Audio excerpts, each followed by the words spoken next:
to the Marketing Pulpit Show, and I am Robert Gatewood, your host. We are here every Friday at 10:30 a.m. bringing you the good marketing gospel. We're not saving souls, we're saving businesses, saving jobs, saving our community. Now, if I happen to save a soul along the way, don't hold that against me. We'll just call that icing on the cake. Now, the mission at Marketing Pulpit Show is to build strong businesses in our community so that we can put our people to work. And we do that with business development, job creation, and service. So if you ever find yourself in a business crossroads and not sure which way to turn, just turn on the Marketing Pulpit Show because we're on a mission. The show is broadcast live from the illustrious Radio 1 studio. Welcome to the Marketing Pulpit Show, and I'm Robert Gatewood, your host. We are here every Friday at 10:30 a.m. bringing you the good marketing gospel. Not saving souls, we're saving businesses, saving jobs, saving our community. Now, if you ever find yourself at a business crossroads and not sure which way to turn, which many of us do, we get out here and start these businesses and we run into roadblocks and minefields and all types of challenges. Then if that's you, then tune into this show every Friday and we're going to work it out. We're going to get through it. That's right. I'm Robert Gatewood. I'm your host today. As I am every Friday, I'm a business developer by trade. I actually have a company called Gatewood Marketing and Web. And you can find out more about me by going to gatewoodmarketing.com. I'm also an adjunct professor at Prince George's Community College in the Washington, D.C. area, where I teach marketing, I teach social media strategies, I teach networking, teach digital marketing and PR and communications. So I handle quite a few topics over there in the area of marketing, and you can find out more about them by going to pgcc.edu. I've also written a couple of books, one called Smarter Than the Boss, one called Played in Full, and I'm also in the government space with the Small Business Administration as a consultant in technology field in the 8A program. So, like the young guys say, I have some receipts. I do this. I've been doing this for a long period of time. It's part of my mission. It's part of my, what they call it, my raison d'etre, my reason for being. It's part of my purpose. And if you don't have a purpose, and everybody has a purpose, sometimes we don't know what that purpose is. So you might spend a few minutes ruminating, going into a corner somewhere, locking yourself in a closet and say, what is my purpose? What am I on this earth to do? Am I just here just to make money or just to pass the time? Nope. Doesn't work that way. You have a purpose. And if you can tie that purpose into a business idea, man, you're on to something then. You're cooking in hot grease, as they say down south. Anyway, welcome to the show. We have an exciting show today. As always, we're going to talk about some items in the news. We're also going to talk about our topic today. What to do when you're smarter than the boss. Do you have a boss? Are you a boss? You go on this job, you got your little degrees and certifications, and you're smart as a whip. But the person you have to respond to, not quite as sharp as you are. So what do you do about that? We're going to tackle that topic on our marketing sermon today, and what to do when you are smarter than the boss. I want to welcome everybody who's tuning in for the first time. This is the Marketing Pulpit Show. You can find out more about the show by going to marketingpulpit.com. You can listen to past shows, find out what we're all about, see some of the other information on the show. You can also tune in on Facebook, on YouTube, on Instagram, on LinkedIn, and we're also tuning in occasionally on Radio 1 95.9 FM in the Washington, D.C. area, where we actually launched the show 14 years ago. So we're glad to be here this morning to bring you this information. Let's see here. I had a meeting last night with the faculty of the part-time faculty at Prince George's Community College, Miss Krista Brown over there, a great group of people. And we talked about some great things coming up this fall, making sure that information gets out here in this business development and continuing education program that they have over at the college. And it just goes into tying yourself to something greater. I like to get this information out because when you do it right, people will respond in kind. If you, I'm letting you in on some secrets today. Just tie your business to something greater. The money is nice, but it has to be something, has to be more than just money. There are going to be days when the money's just not coming in. So what are you going to do? Close up and go home? No, because you have a greater calling. And you'll get those emails from people one day that says, "You rock." Somebody's going to say, "You're the best." Somebody's going to say, "You're a genius." Now, these are emails I just got in the last couple of days. And not bragging, I'm just telling you, if you do this right, people will respond in kind. And I'm going to give you another little tip today. You should always be looking for your differentiator. What separates you from other companies? We call that your unique selling position or proposition. Why not make it service? Exceptional service. So you may not be the most high-tech person. You may not be the fastest or the biggest. You may not have been around the longest. You may only have one or few employees. Might be just you. But it doesn't matter how large you are or how small. You can always make service a foundational separator from you and other companies. Doesn't matter your size or what type of business you're in. Just giving you a little tip this morning. It works. It works. Also, if you haven't already, go to marketingpulpit.com, join our business directory. You can go also take the shortcut to mpi.b and the letter Z, mpi.bz. Get your name in that directory so I can shout you out on these airways. A very robust directory over there. As a matter of fact, we got people signing up right and left. Have some of our featured members such as CL Executive Consulting out of Florida. Of course, Mr. Bradley Thomas law firm out of Washington, D.C., intellectual property law and family law. The Minister of Wellness out of Washington, D.C., Minister Nathaniel Jordan, he's in the directory. Drew University out of Madison, New Jersey. HBCU Leggings, they're in the directory. They just got their, one of our clients just got their products placed in Sam's Clubs, and they're selling this product all over the country. See people out of Newcastle, New Jersey, Newcastle, Washington, Porter Box Storage. I see the Lux Med Spa out of Upper Arlington, Ohio. I see Auburn Foot Care out of Auburn, Alabama. Mr. Marketing SEO out of Mount Pleasant, South Carolina. These are some of the members in our business directory. Get on over there and get your name in the directory and let me shout you out on these airways as well. Let's talk about some items in the news this morning. Also, let's recognize also that this is Black Business Month, the month of August. So let's patronize these businesses, support them. And if you are a Black business, continue to putting out good service and serving our community. We appreciate you and we support you. In the news, we just saw the Democratic National Convention ended last night. Ended by a rousing speech by Vice President Kamala Harris. It's quite an impressive speech. And she touched on some very touchy topics, some things that people have been asking her to take a stand on. One of those topics was the war in Gaza between Hamas and Israel. And she tried to thread a very tiny needle.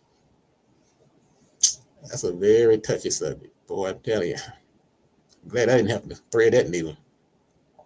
And of course, no matter what she says, she's going to get some blowback. That's just a touchy situation. And she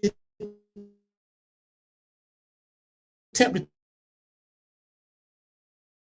to thread that needle.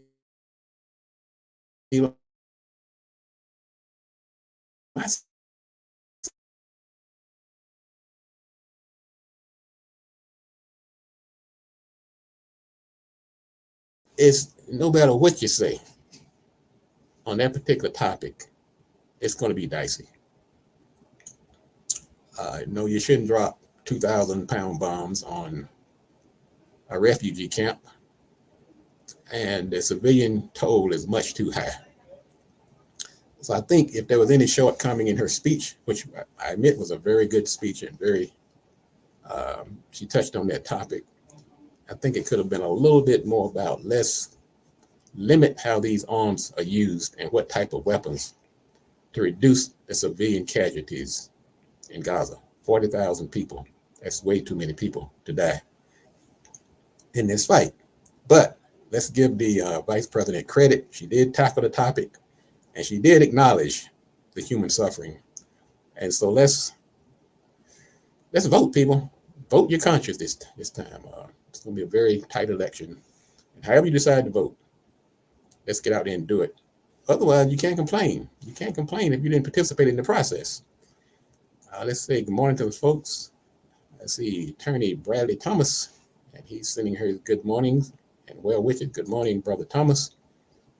Brother Thomas has his show on Thursdays. Great show. He's an intellectual property attorney, and he also helps with estate planning. And I see Brother Brown, the greatest plumber in town. Thank you again for tuning in. Also, speaking about the convention, Pennsylvania Governor Josh Shapiro, he ended his speech at the convention by saying he is filled with hope and called on the crowd to mobilize their voters in person and online. And he said this, I quote, "Now it's on us. It's on us, my friends, to organize in our communities and on our For You pages." And For You pages, I'm sure many people are like, did he mean Facebook? Did he mean Instagram? Well, For You pages, people call it FYP. And it stands for it's for TikTok. If you're on TikTok, your For You page is like your home page, and it uses TikTok's algorithm to showcase the type of music or the type of videos that you are prone to watch. And so what he was saying is you want to get on people's For You pages. Now, if you're a TikToker, if you're not familiar with TikTok, and you're trying to get your name on or your videos on somebody's For You page, I'll give you 3 quick tips. One, you want to use the hashtags. Hashtags it's common knowledge almost now in all social media circles. It's that looks like the pound sign, and you put in relevant words of interest that could categorize people's way of thinking to bring them to your site. So if I'm marketing, I might do hashtag marketing and advertising, social media. I might hashtag something that's trending, like the convention, whatever you might find marketing related about the convention that just passed, you would use that hashtag and make it relevant to what you're doing. Also, to improve your chances of getting on somebody's For You page, is to use shorter videos. Now, on TikTok, you can really do a video up to 10 minutes, unlike on Instagram and some of the other platforms, Facebook. You can do a 10-minute video on TikTok, but that doesn't mean you have to do 10 minutes. The average to get you the relevance is between 10 and 20 seconds. Those are the ones that's going to, based on TikTok algorithm, more likely to get you on somebody's For You page.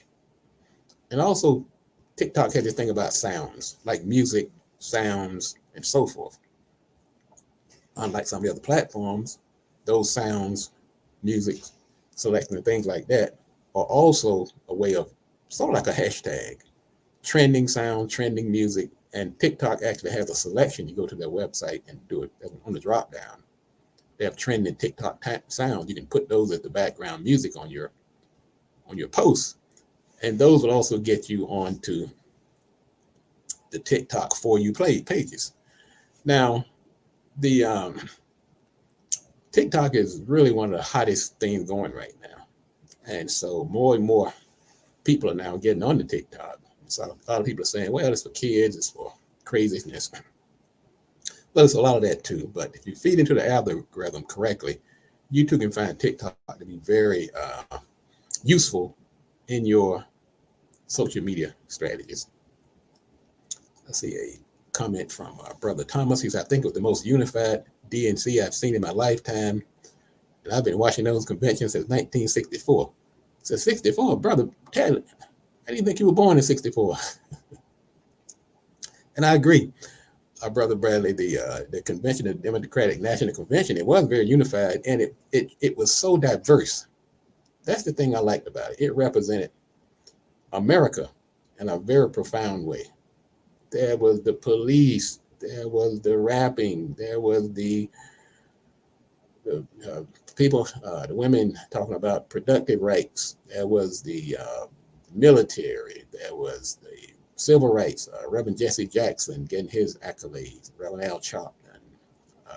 You saw all the Congress people from the different parties.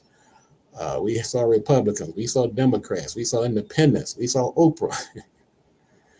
It was one of the most diverse as well as unified conventions I've seen in a long time. So I agree with you on that, Brother Bradley. We're going to take a quick break. No, matter of fact, let's talk about some news items before we go to break. And then we're going to talk about our topic, which is, are you smarter than your boss? What do you do if you're smarter than the boss? We're going to talk about that after the break. Before we get to the break, we're going to talk about a couple of quick items in the news. One is Starbucks is bringing back PSL. You say, what's PSL? Something I don't drink, but it's called a pumpkin spice latte. And it was so popular, they decided to bring it back. Matter of fact, they're bringing it back early so people can get it on. They can jump on it right away. Okay, to all you Starbucks pumpkin spice latte drinkers, there you have it. Here's an interesting story on the AI front, which is AI, of course, an acronym for artificial intelligence. The SEC, the Securities and Exchange Commission, levied a charge against two companies, and the charge was AI washing. What are you talking about, Robert? What is AI washing? These two companies, Delphia and Global Predictions, they were charged by the SEC for AI washing and AI washing. And AI washing is when you exaggerate the role that artificial intelligence has in your product or service. In other words, one of these companies said that they can predict which companies and trends are about to make it big and invest in them before everyone else. And they say they're using AI to do it. Well, the SEC said, well, you might be using AI, but it's not to that degree. And you're exaggerating it, and they charge them a $400,000 fine.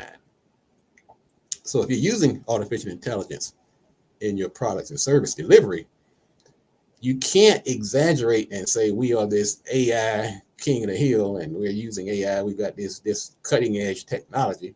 Now you can have AI as part of the service offering. It may help you make you more efficient, may help you deliver a better product, but you can't exaggerate it to say that it's an AI, that you're a cutting edge AI company. So why do people do it? Well, they do it to increase. They're trying to catch in on this buzz about AI. They're saying, look, that's the hot topic right now. So let's catch in on it by saying that we are this AI superstar. They also try to use it to increase their brand value. They might say, well, our brand has been a little weak. Let's ride this AI train. They might use it to increase the perceived value of their product or service. Because if somebody's saying, look, AI is so great and your product is AI based, then you must have a great product. And that's why people use AI watching. Sometimes they use it to increase prices. They say, well, look, we're using this, we have this AI based or AI infused product. And so that's going to justify me raising the price that I'm offering you. People use it, the AI watch, to stay competitive in a very competitive market. And they try to use it to say that I am more advanced than my competitor. But those are nice goals and objectives, but you have to be truthful about it. Okay, so the bottom line is it's tempting to say that you are AI and all that. And you can't say I'm powered by AI if it's not a core component of the product and service that you deliver. All right, folks, we're going to take a quick break. We're going to come back. We're going to talk about what to do if you feel that you are smarter than your boss. I wrote a book on this topic a while ago. Matter of fact, I actually did a posting on LinkedIn several years ago, and the darn thing went viral. It was called Smarter Than the Boss.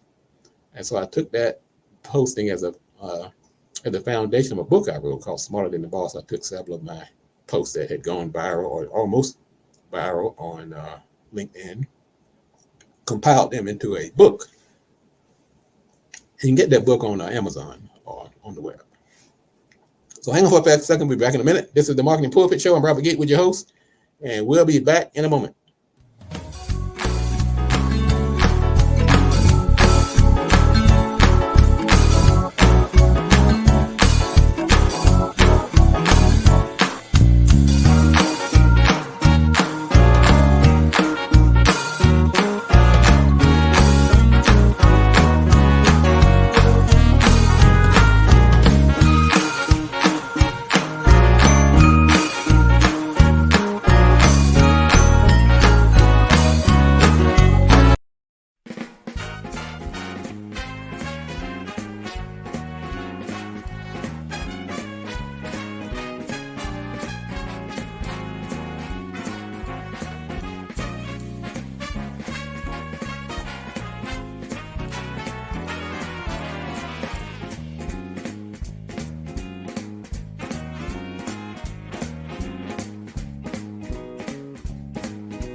Welcome back. This is the Marketing Pulpit Show. I'm Robert Gatewood, your host, and we are here every Friday at 10:30 a.m. bringing you the good marketing gospel. Go to marketingpulpit.com to find out more about the show, and go to mpi.bz to get your name in our business directory, which is growing by leaps and bounds. And let me shout you out on this airways. I'm Robert Gatewood. I am a business developer by trade. You can find out more about me by going to marketingpulpit.com. or gatewoodmarketing.com, or just go to Google and you'll see me just popping up all over the place. I've been out here a while, ladies and gentlemen. Got a few, what do you call it, like a little long in the tooth. Oh boy, anyway, thanks for tuning in. To all the new listeners, thank you. Welcome. To my longtime listeners, welcome back, and thank you for making this show a success. It's been around for 14 years now. And just glad to have you on board this morning. We're a business development show. Started this show 14 years ago, named the Marketing Pulpit to honor my father, who spent 50 plus years in the pulpit as a Baptist minister. He was called to preach to save souls. I was called for a different purpose, to save businesses. And therein lies the name Marketing Pulpit. I'm also an author. I wrote a book a few years ago called Smarter Than the Boss. And that's the topic of my sermon today. What do you do when you're smarter than your boss? Now, many of the folks who listen to this show are not business owners. Some are just graduating from college. Some have a job. They've been on the job many years in government or private industry. Some are kind of working their way out, looking for the exit door. And some are working while they are still trying to grow a business on the side. Now, where you fall on that spectrum matters. What you do, how you do it. But tell you what really also matters is, what do you plan to do next? Is the next move to stay on the job longer, to stay there, or you plan to do something different down the road? That's where this topic comes in. So for better or worse, at some point, you have to deal with a boss. We have these stereotypical views of what a boss looks like, how they act. Much of it's kind of fallacy. But you do have to ask yourself this question at some point. What do you do if you're smarter than the boss? Now, you go on this job, it may have taken you a while to realize that you're smarter than the boss. It may have been something he said, something he or she did, and you start seeing a pattern. You say, wait a minute, I think I'm smarter than this person. But they may have realized it about you right away, that you may be smarter, possibly before you were hired. Now, the good news about this scenario is that most of the time, the boss is not going to draw first blood. They're not going to come out of the gate making life hell for you. Usually, you have to do something to trigger it. But keep in mind that they are kind of sensitive.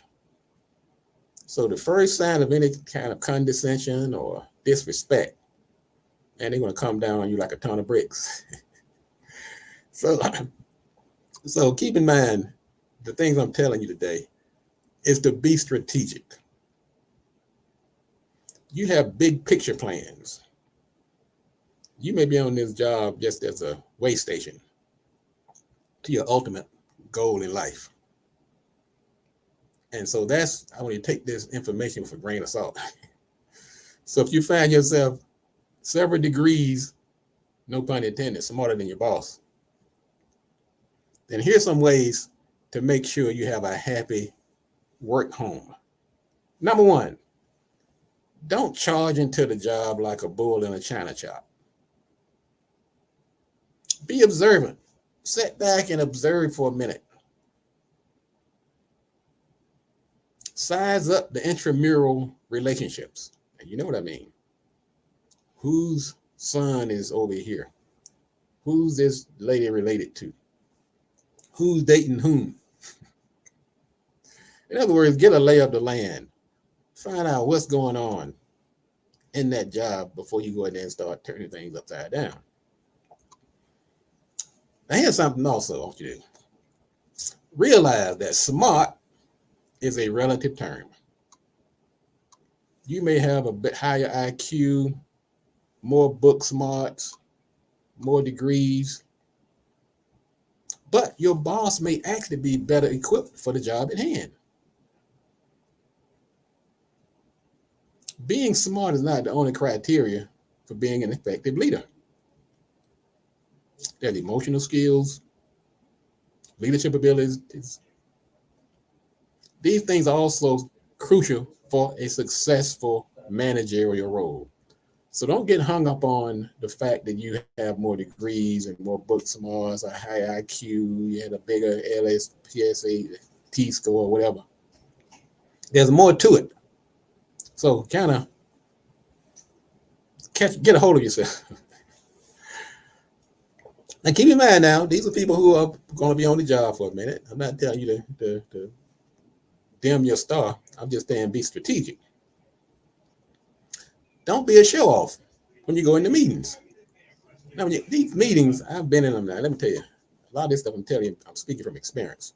I worked in corporate America for about 25 years, almost 30 years before I became an entrepreneur. I've been there. You need meetings, and this is your boss's time to shine. Sometimes they call these meetings as to boost their ego, to let people know that I'm still in charge. I know what I'm talking about. So don't take this meeting as a chance to blow it for your boss. If you do, you're going to pay for it. Be strategic. So if you have ideas, offer them in a respectful manner. Be modest, but don't go in there trying to show off the boss. You're going to pay. I'm just saying. I'm not saying be a obsequious, malleable lamb, but like in many things in life, you got to be strategic. And this is something that I used to observe when I was in corporate America and in the workplace, working with other people. You plaster all these certificates and degrees and things on your walls in your office. Going all the way back to when you were in the 4-H club. I mean, I get it. You're smart. You got some credentials. But is this the time to show it off? Is this the time and place? Be modest. Modesty goes a long way in the workplace. You have plenty of opportunity to plaster those greaves all over the place when you get your own joint, you get your own spot, your own office, your own company. But when you're in somebody else's house, modesty goes a long way. Also, tone down the big words. Once again, I get it. Okay. You mastered the vocabulary. Your vocabulary is expansive. You're smart. You're loquacious. But talking over the boss's head is not going to win you any favors. So instead of trying to impress people with your vernacular wizardry, take this quick piece of advice. Action speaks louder than words. Stop showing off. Here's another bit of advice. If you think you're smarter than the boss, I throw the boss a bone every now and then. Ask him for his opinion on something, whether you need it or not.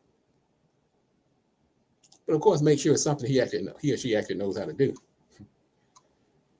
Focus on building a relationship with the boss based on mutual understanding and trust and respect. Particularly if there's a perceived difference in intelligence. Okay. Just remember, being a successful leader is multifaceted.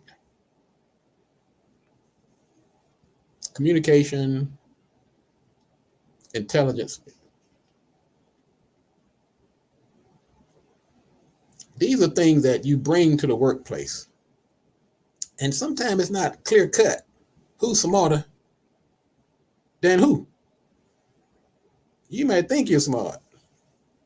That old saying, what the old saying people say, if you're the smartest person in the room, you're in the wrong room. Well, how do you know if you're the smartest? Who makes that call? I'm going to tell you this. You're on a job for a reason and a season. And if you go in there ticking off your boss, particularly unjustifiably so, he can sabotage that reason and shorten that season. So you've got to be strategic and ask yourself, like Bernie Mac used to say, what are we doing here? What are we trying to prove here? Now, even though it may be obvious to you that you're better equipped than the boss, it's important that you not be perceived as a threat. I even say this even on your, if you're like a consultant. I go into many situations where they hired me because I was supposed to be the smartest guy in that particular area, or at least be the most better equipped. But there's office politics. Sometimes their kids work there. They've got a husband, wife working there. You can't go in there showing off and making people look bad. You make a decision. If you plan to have your own business one day, then be strategic in how you navigate this workplace landscape. Now, these small gestures not only advance your job security, but humility and statesmanship. These are valuable characteristics that not only will serve you as an employee, but they are transferable skills that will help you when you ultimately become an entrepreneur. That's my story, and I'm sticking to it. Ladies and gentlemen, that's going to wrap up the show today. Got a nice comment from Mr. Bradley here.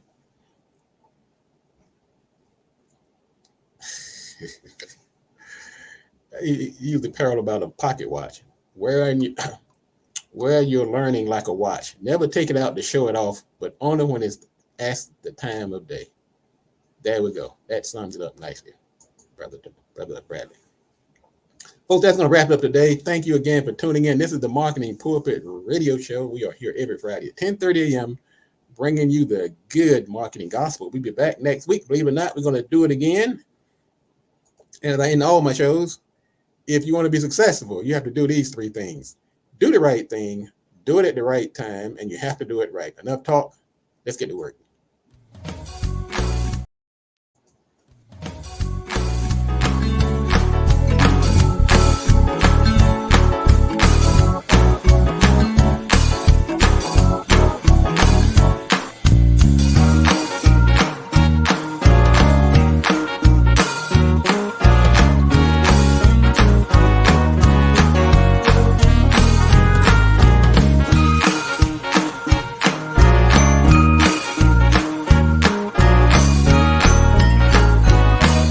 One cup of greens per day will lower your risk of dying from heart attack or stroke by 30%. Hallelujah. One cup of greens per day will lower your risk of dying from heart attack or stroke by 30%. Hallelujah.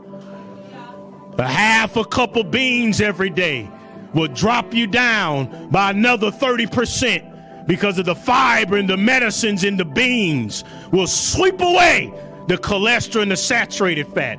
Half a cup of berries per day with all of the antioxidants and flavonoids will drop your risk down. And then finally, a fourth of a cup of nuts and seeds every day will drop your risk down by 33%. You simply eat those foods every single day and take everything else away that's destroying you.